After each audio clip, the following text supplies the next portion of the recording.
Hello， 大家好，我是小果。今天咱们对比两款机型，一个是2021年的新款的 iPad mini 6代 64G， 然后对比2018款的11寸 iPad Pro， 也是 64G， 也就是一个是21款，一个是18款，相差了3年。咱们从这个安兔兔跑分，还有游戏的启动速度，还有刷短视频的这个音效几大这个功能，咱们来做一个对比，做一测试啊。咱们现在翻过来，今年的这个迷你6很小巧啊，我觉得玩游戏肯定特别爽，看这俩手这么操作是吧？哎，特别小巧。好，准备，咱们第一项呢，先测试一下跑分啊。咱们现在准备开始，3、2、1。那个因为时间太长，所以咱们从现在呢开始就快进了啊。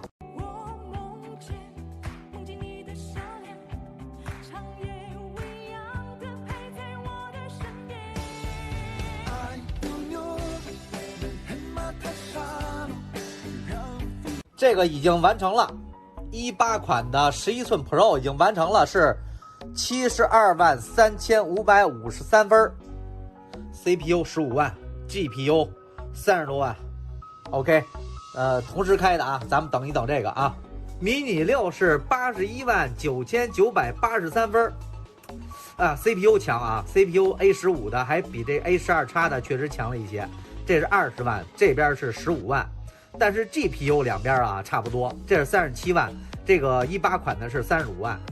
但是刚才运行我是同时弄的，这边是先完成的啊，他们俩差了是9万。咱们下一个和平精英，我把手套摘了，3、2、1，走你！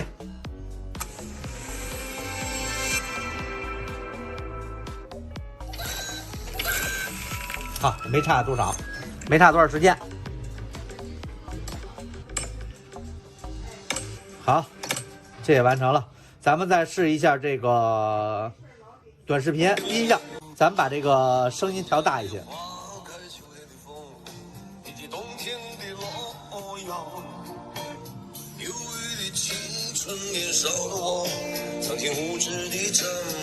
它这边也是4扬声器，但是声音有点小。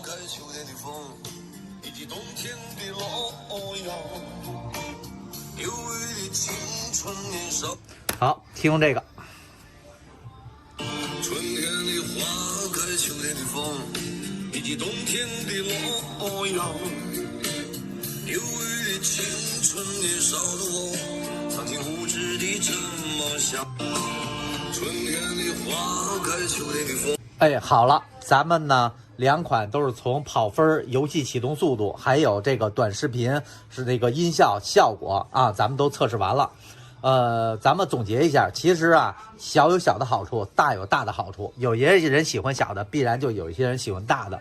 我今天测的呢，只是一个客观性的一个测试啊。那个大家想买什么，还是根据自己的喜好来买啊。然后这个小款的这迷你6，说实话我觉得还是挺适合玩游戏的，真的。跟那个掌上游戏机差不多，你看手持效果也非常好。然后这个18款的这个 Pro 呢，我感觉呢，从综合性能来说呢，玩游戏然后还有音效，这个是还是不错的必定是 Pro 系列嘛。好，那个今天的这个视频有点长，感谢大家观看本期的视频，好，拜拜。